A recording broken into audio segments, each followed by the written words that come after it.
1은 끝나고요. 이제 2부터는 서신서, 사도행전부터 계시록까지 서순서를 다루게 될 텐데 거기 가기 전에 약간 잠깐 쉴 거예요. 그래서 다른 것들을 하고 그리고 넘어가도록 그렇게 할 테니까 기억하시고요. 함께 해주시기 바랍니다.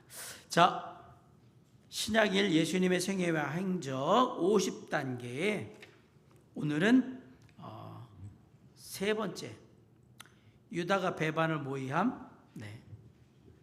잔치에서 예수님께 책망받은 유다가 예수님을 배반하려고 관원들과 흥정하였다. 은 30에 유다가 팔아버리죠.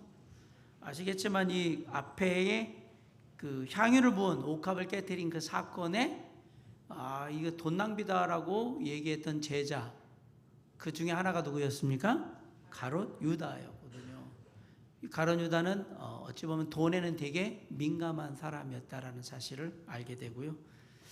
결국은 예수님이 바리새인이나 서기관, 사두개인, 대제사장 다 버림받는 걸 보면서 스승이기 이전에, 선생님이기 이전에 어차피 안 될 거 돈이라도 받고 팔아넘기자, 이게 유다의 생각이었을 거예요. 뭐 이래 주거나 저래 주거나 안 되는 건 마찬가지인데 내가 그냥 팔아서, 그래서 은 30에 팔아먹는 그런 일을 하는 거죠. 이걸 모인하는 겁니다. 고난주간, 이게 셋째 날 수요일에 있었던 일이고요. 넷째 날은 목요일인데요. 세족식, 주의 만찬, 고별설교, 겟세마네 동산에 기도가 있었습니다.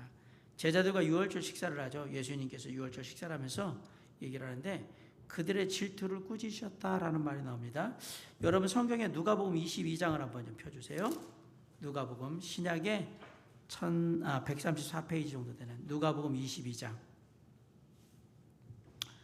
누가복음 22장 24절부터 34절까지 한번 볼게요. 무슨 일이 있었는지. 요거는 그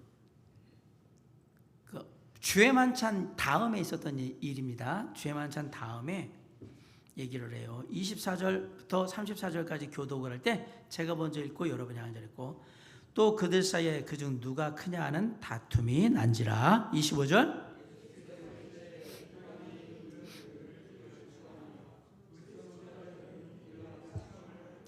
너희는 그렇지 않을지니 너희 중에 큰 자는 젊은 자와 같고 다스리는 자는 섬기는 자와 같을지니라.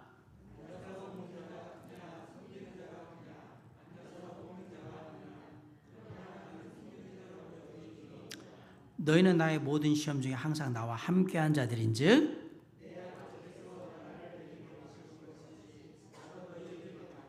너희로 내 나라에 있어 내 상에서 먹고 마시며 또는 보좌에 앉아 이스라엘 12지파를 다스리게 하려 하노라.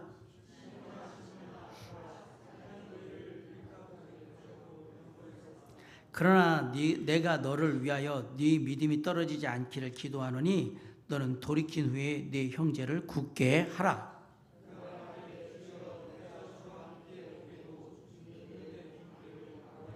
34절 시작. 이르시되 베드로야 내가 네게 말하노니 오늘 닭 울기 전에 네가 3번 나를 모른다고 부인하리라 하시니라. 이 사건이에요. 뭘 했냐면 그들 사이에 그중 누가 크냐라고 하는 다툼이 있었어요.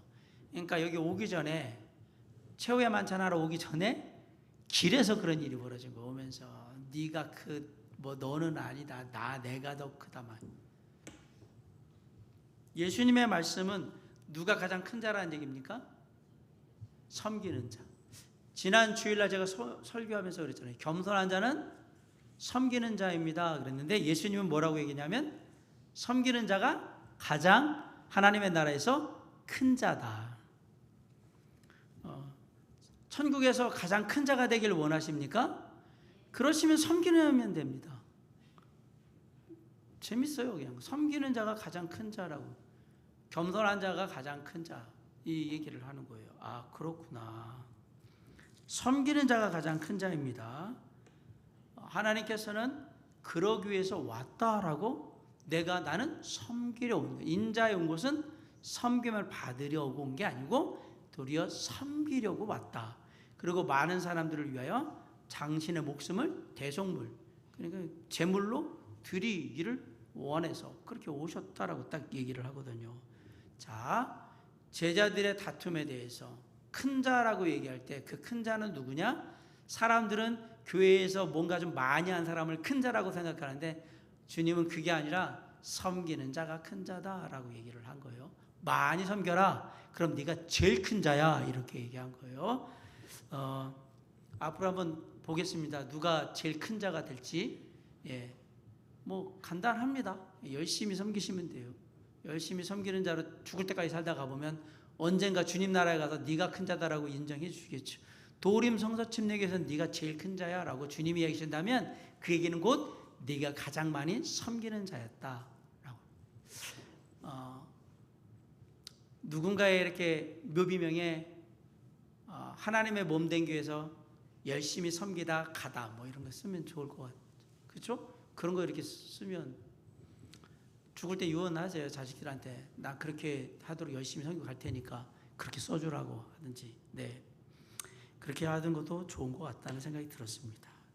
여기에서 제자들이 놀랍게도 예수님이 지금 최후의 만찬 끝내고 잡혀가고 이런 상황이 되는데 저 잘났다고 누가 크냐고 그거 하고 참 이게 주님의 마음속에서는 상황이 이렇게 가고 있는데 물론 뭐 모르니까 그러겠는데 참 답답하죠.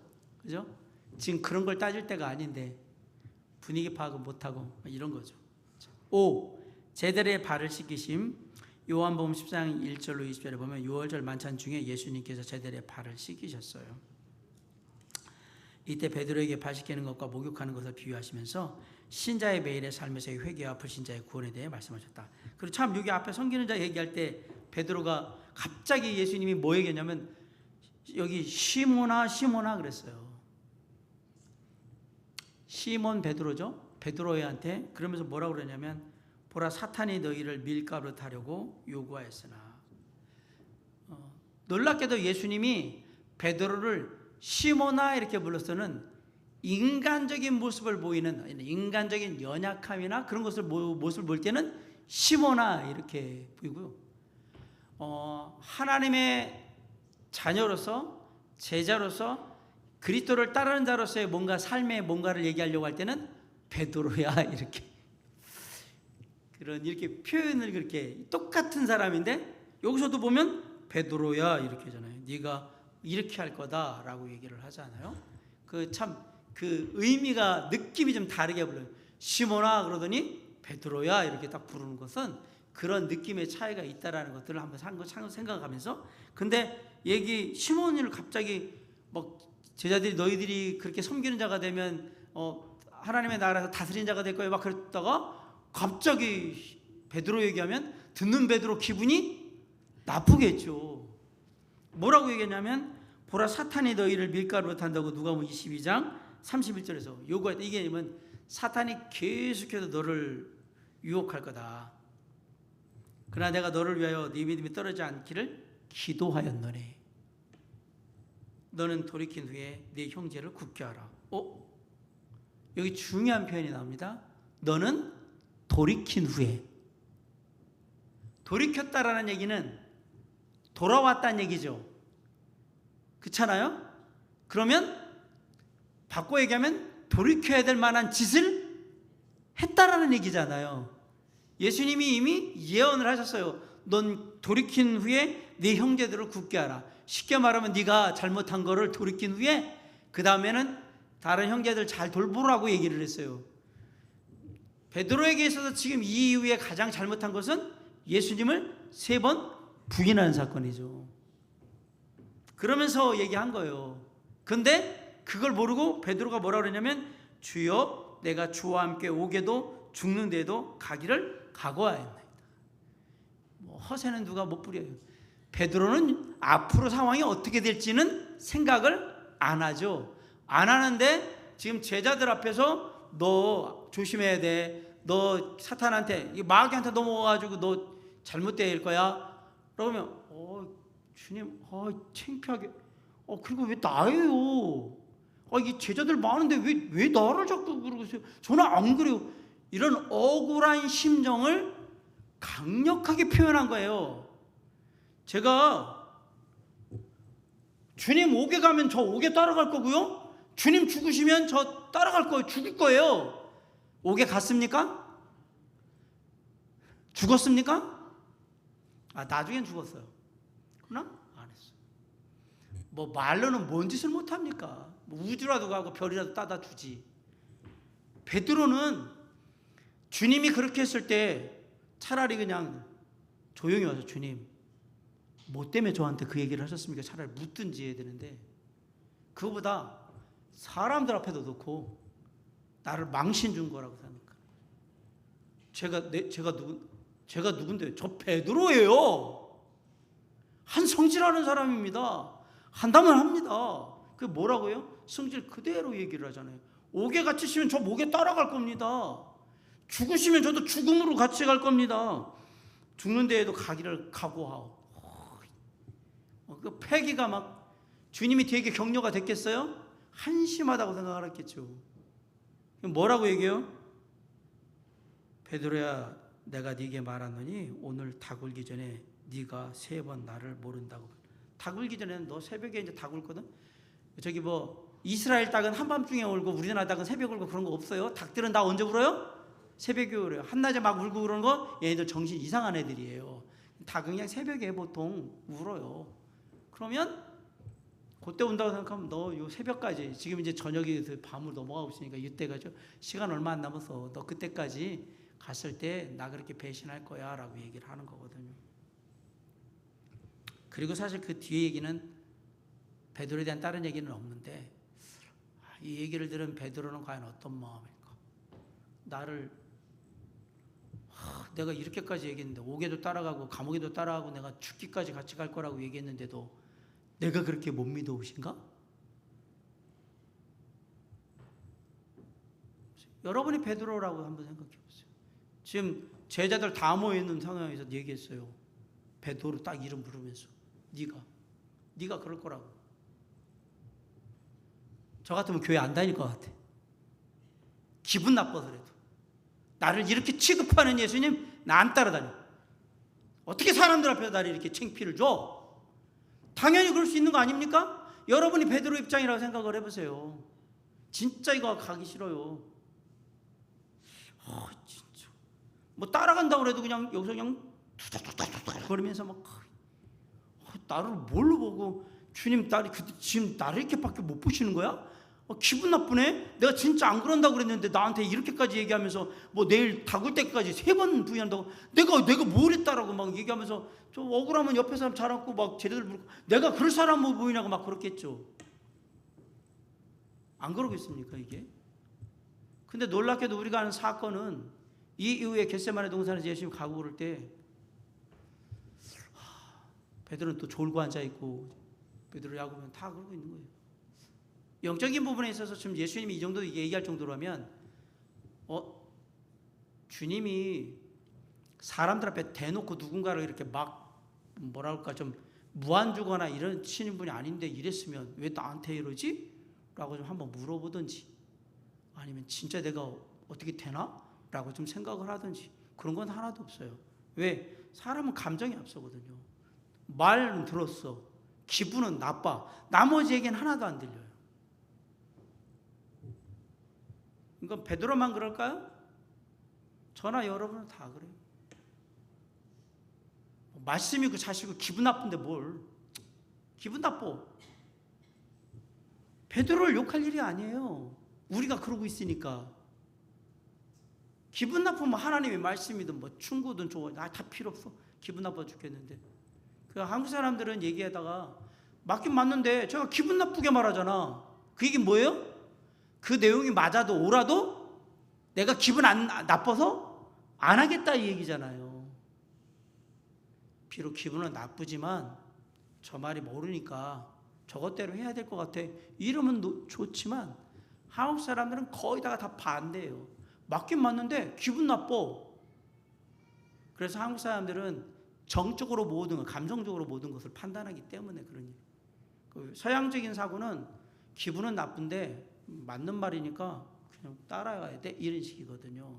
그게 이제 논리적인 사고를 하는 거고. 뭐 다 그럴 수는 없겠지만 베드로는 지금 감정적인 부분이 앞서서 지금 그렇게 하고 있는 거예요. 기분 나쁘다고. 그래서 예수님께 닭 울기 전에 얘기를 했는데 뒤에 우리가 알지만 닭 울기 전에 3번을 부인한 일이 벌어지게 되는 거죠. 그러고서 이제 발 씻기고 올라가는데 베드로가 발 씻길 때도 또 얘기를 해요. 나는 안 씻는다고. 더러워서 닦아야 되는데 베드로. 제가 이름 가지고 약간 애드립을 쳤는데 전혀 통하지 않네. 배가 더러워가지고 발 씻어야 되는데 안 씻네요. 베드로 발 씻어야 된다고 그랬더니 몸까지 씻어달라고 또 하고. 믿는 자와 불신자의 구원에 대한 얘기를 했던 건데 그걸 또 그렇게 하고 나 다 씻어주세요 라고 하고. 베드로가 되게 엉뚱한 면도 있어요. 보면 어떻게 보면 되게 이렇게 뭐라 그럴까 단순하고 엉뚱하고 그런 사람이 베드로 전후서 같은 성경을 쓰는 걸 보면 놀라운 거예요. 베드로 글 쓸 줄 모르는 사람 같아요. 느낌. 그렇죠? 쉽게 말하면 공부는 극혐하고 노는 거를 극호 되게 좋아하는 그런 스타일 느낌인데 놀랍게도 베드로 전후서를 써요. 사람은 어떻게 바뀔지 몰라요. 그래서 처음에 베드로 전후서를 사람들이 봤을 때 이게 베드로가 쓴 게 맞냐라는 얘기를 많이 했어요. 왜? 이 무식한 놈이 이런 어부가 어떻게 이런 걸 쓰냐고 얘기했던 거예요. 근데 하나님 안에서 주님 안에서 변화된 사람들은 다 가능하다라고 봤던 거예요. 근데 보니까 그 쓰는 말투의 체나 얘기하는 게 베드로가 하는 얘기가 맞거든요. 그래서 처음에 그런 논란이 있었던 거예요. 어떻게 그런 무식한 어부 베드로가 이런 글을 쓸 수 있냐. 못 쓴다. 베드로 전서가 처음에 그랬어요. 근데 결론은 이건 베드로가 쓴 글이 맞다였습니다. 아무튼 재미난 사람이에요. 제자들의 바뀌시고 예수님께서 유다가 배신할 것을 얘기합니다. 최후 만찬에서 유다가 자신을 배신할 거라고 얘기를 합니다. 그리고 손 놓는 게 그러니까 제자들도 저는 아니라고 막 다 서로 누구야 그러는데 또 가룟 유다는 아무 생각도 안 하고 있고 막 이러고. 재밌어요. 이런 상황들에 내가 그 안에 들어가 있다라고 생각하면 되게 재미난 상황들이 막 벌어지고 있는 거예요. 다 걱정이잖아. 누구야? 누가 팔아먹는다는 얘기야? 맑게 알아듣는 사람은 자기가 아닐까? 나 얘기하는 거 아닌가? 좀 아까 베드로도 얘기했잖아. 그러니까 막 이렇게 하고 있는데 가룟 유다는 또 아무 생각이 없고 눈치도 하나도 없어 진짜. 이게 참 재밌어요. 같은 공간에 같은 일을 바라고 했는데 생각이 다 다른 데가 있으니까 관심사가 다 다른 거예요. 제자들의 배반을 경고하셨습니다. 유다가 떠난 후 제자들은 저마다 예수님에 대해 충성을 맹세했지만 예수님께서는 제자들이 자신을 버리고 흩어질 거라고 경고하고, 그리고 특별히 베드로에게는 3번 예수님. 요게 이제 요 사건에 아까 말한 설명의 이 사건이 여기 나와 있는 겁니다. 제자들의 배신에 대해서 뒤에 얘기한 겁니다. 그러면서 이제 주의 만찬을 하셨고, 그리고 만찬 올 때 이게 어느 성경에는 만찬 다음에 이 이야기 나오고 이 만찬 전에 나오고 막 이런데 중요한 건 어딘지는 몰라요. 만찬쯤에 했던 것 같아요. 그래 이게 앞뒤에 있을 때는 어느 쪽에 있는지 몰라요. 사역에 대해 그 부분에 대해서 중요한 건 이 얘기를 한 건 맞아요. 그 다음에 주의 만찬을 얘기하면서 당신의 살을 상징하는 떡과 빵을 상징하는 포도주, 피를 상징하는 포도주, 살을 상징하는 떡, 빵과 피를 상징하는 포도주를 돌리시고 만찬을 다시 오실 때까지 기념하라. 그럼 다시 예수님이 재림하실 때까지 기념하라. 그러니까 주의 만찬은 기념이에요. 기념입니다. 기념하는 거예요. 예수님이 우리의 죄를 위해 십자가에서 살이 찢기신 것, 그 다음에 피 흘리신 것을 기념하는 거예요. 기억하고 기념하는 것, 그게 주의 만찬입니다. 그리고 나서 겟세마네 동산에 올라가시는 거예요. 예수님께서 겟세마네 동산에 올라가셔서 고통 가운데 땀방울이 핏방울이 되도록 오랫동안 기도하셨다. 여러분 누가복음 펴셨잖아요. 누가복음 22장 한번 펴보세요. 그대로 39절로 46절 한번 볼까요?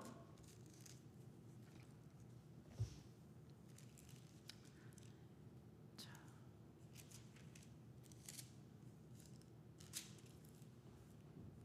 한번 보겠습니다. 여기는 안 맞습니다. 죄송합니다. 마태복음으로 한번 가보겠습니다. 26장.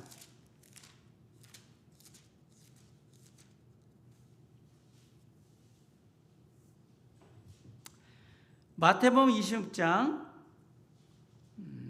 36절로 46절 여기를 한번 볼게요.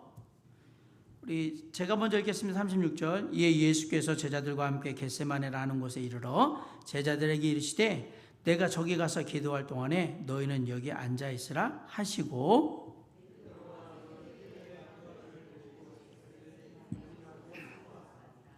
이에 말씀하실 때 내 마음이 매우 고민하여 죽게 되었으니 너희는 여기 머물러 나와 함께 깨어 있으라 하시고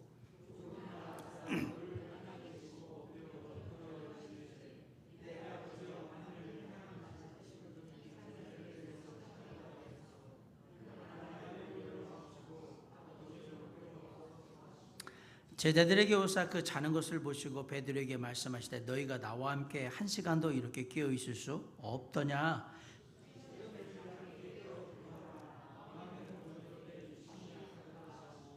다시 두 번째 나아가 기도하여 이르시되 내 아버지여 만일 내가 마시지 않고는 이 잔이 내게서 지나갈 수 없거든 아버지의 원대로 되기를 원하나이다.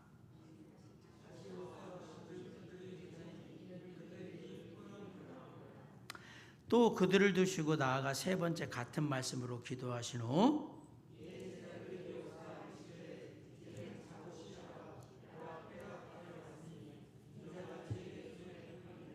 46절 일어나라 함께 가자 보라 나를 파는 자가 가까이 왔느니라. 제자들이 몇 명 갔는지는 모릅니다. 그러나 제자들과 함께 겟세마네 동산에 올라갔고요. 거기서 먼저 내가 저기 가서 기도할 동안에 너희는 여기 앉아 있으라라고 제자들의 일부는 거기에 앉혀놨습니다. 그리고 베드로와 세베대의 두 아들이라고 했어요. 야고보와 요한을 데리고 앞으로 가셨어요. 고민하고 슬퍼하자 말씀하셨어요. 내 마음이 매우 고민하여 죽게 되었으니 너희는 여기 머물러 나와 함께 깨어 있으라. 여기 표현으로 고민하다는 얘기는 고통스러웠다는 얘기거든요. 정확하게 하면 내가 정말 고통 가운데 있으니 죽을 것 같으니까 너희는 여기 머물러 나와 함께 깨어 있으라. 예수님이 베드로, 야고보, 요한한테 뭐라고 했습니까? 내가 진짜 고통스러워서 죽을 것 같다라고 얘기했어요. 앞에 있는 제자들한테 내가 저기 가서 기도할 동안에 여기서 있으라고 그랬어요. 뒤에 있는 제자들한테는. 근데 베드로, 야고보, 요한한테 뭐라 하냐면 내가 진짜 고통스러워서 죽을 것 같아 라고 얘기했어요. 그리고 기도해달라고 그랬거든요. 조금 나아가 얼굴 땅에 대시고 기도를 하여 내 아버지여 만약 할만하시거든 이 잔을 내게서 지나가게 하옵소서. 그러나 나의 원대로 마옵시고 아버지의 원대로 하옵소서 하시고 제자들에게 오사 그 자는 것을 보시고 베드로에게 말씀하시되 너희가 나와 함께 한 시간도 이렇게 깨어 있을 수 없더냐. 시험에 들지 않게 깨어 기도하라. 마음에는 원이로되 육신이 약하도다. 자, 예수님이 가시면서 뭐라고 그랬냐면 내가 고통스러워서 죽을 것 같다라고 분명히 얘기했습니다.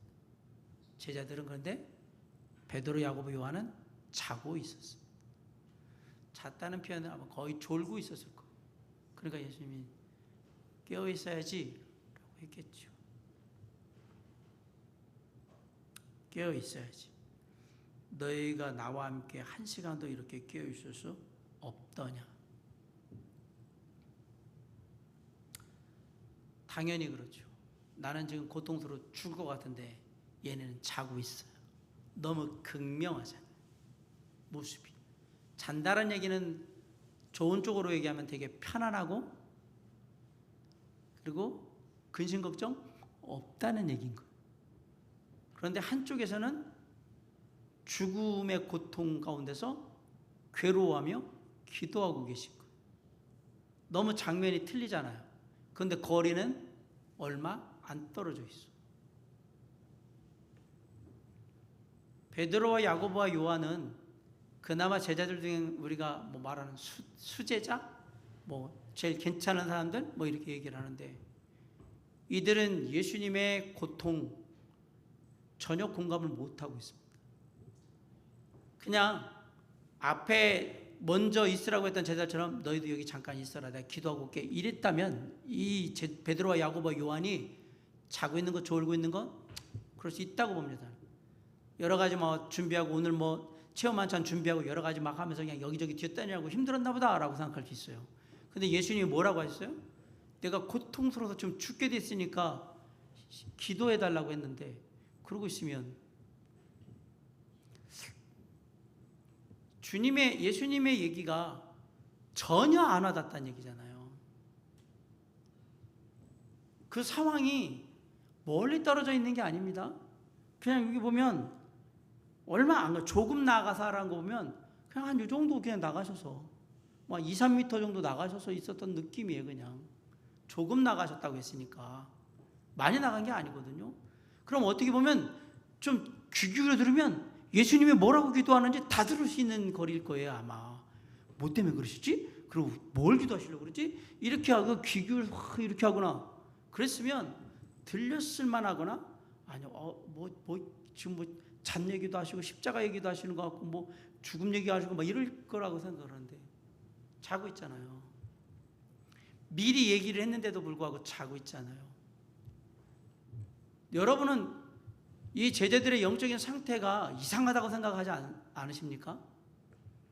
예수님이 계속해서 지금 이렇게 하는 얘기들이 지금 뭐 잡혀갈 거야, 뭐 팔아버릴 거야, 계속 뭔가 안 좋은 쪽의 얘기를 계속 하고 있는데도 불구하고 제자들은 아무 생각이 없어요. 영적으로 우리가 상상하기가 어려운 일인 거예요.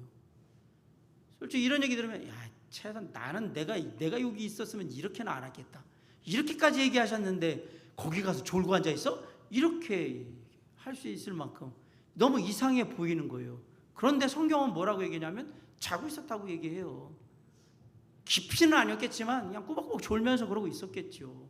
아마도 머리를 대고 누군가는 또 자고 있든지.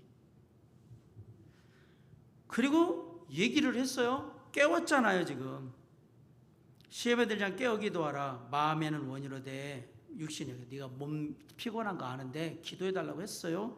그리고 두 번째 나가서 기도하고 계시는데 그렇게 해서 쭉 기도하고 나니까 다시 오사 보시니 그들이 자니 이는 그들의 눈이 피곤함이로라.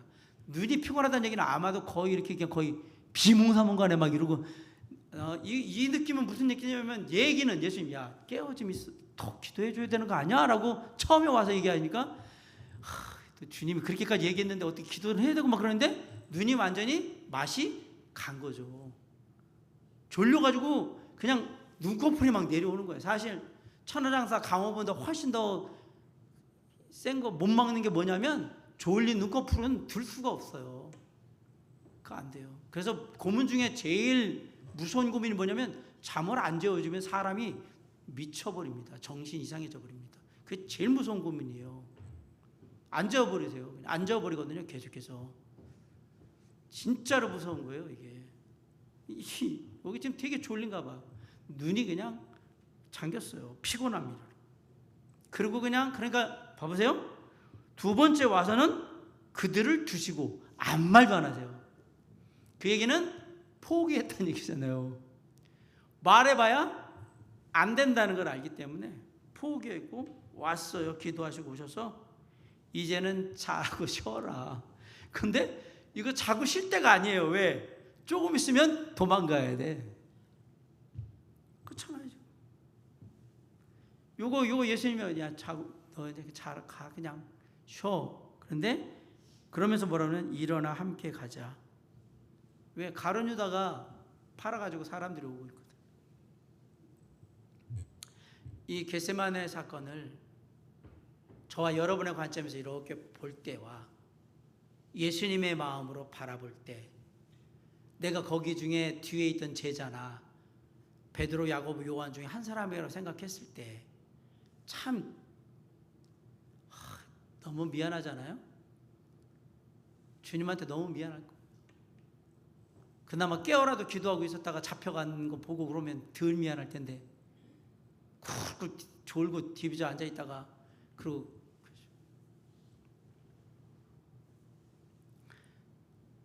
주님께서 우리에게 뭘 말씀하시려고 이 이야기를 성경에 놨을까? 육신이 연약하면 어쩔 수 없습니다가 교훈이냐? 누군가 그러더라고요. 육체의 한계를 이기는 건 정신이라고.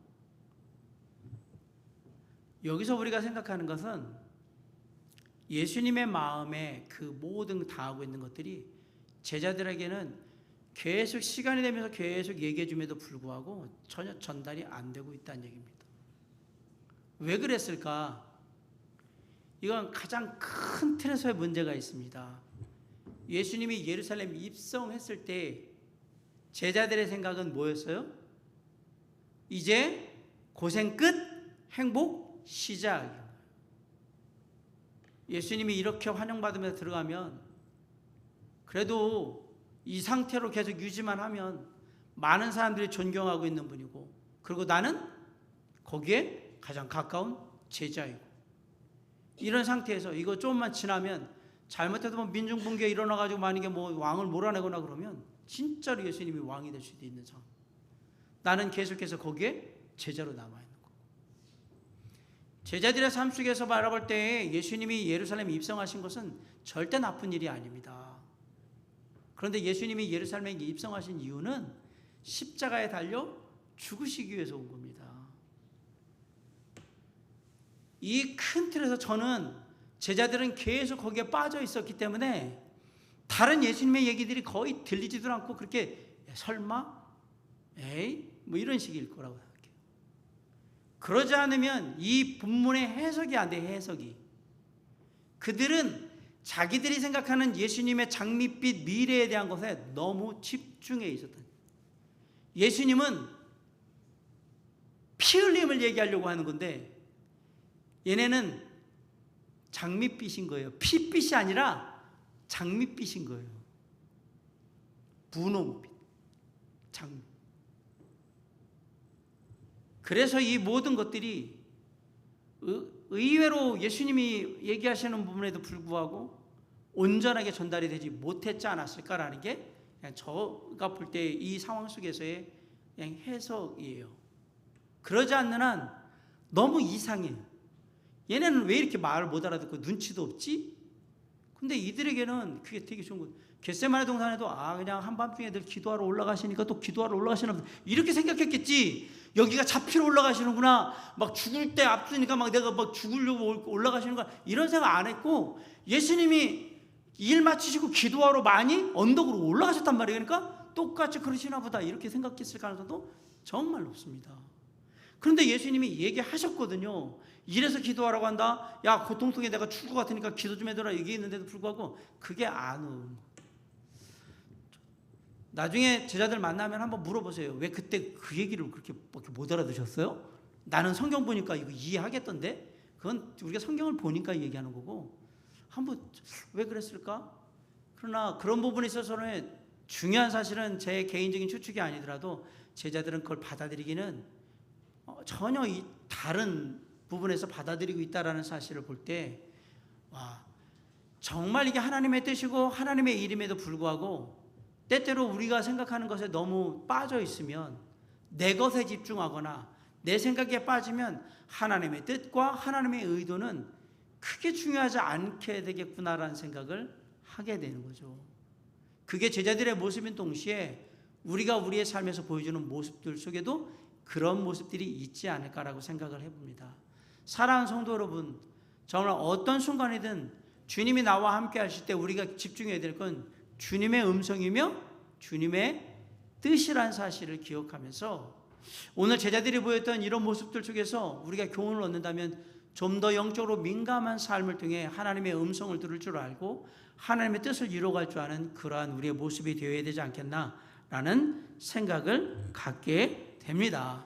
저와 여러분의 삶에 영적인 그런 어떤 민감함이 다시금 잘 살아있어서 하나님의 말씀과 하나님의 뜻에 정말 빨리 반응할 줄 아는 그러한 정말 귀한 하나님의 사람들의 모습들이 가정에서 또 일터에서 삶 속에서 아름답게 이루어지기를 주님의 이름으로 간절히 축원합니다. 기도하겠습니다.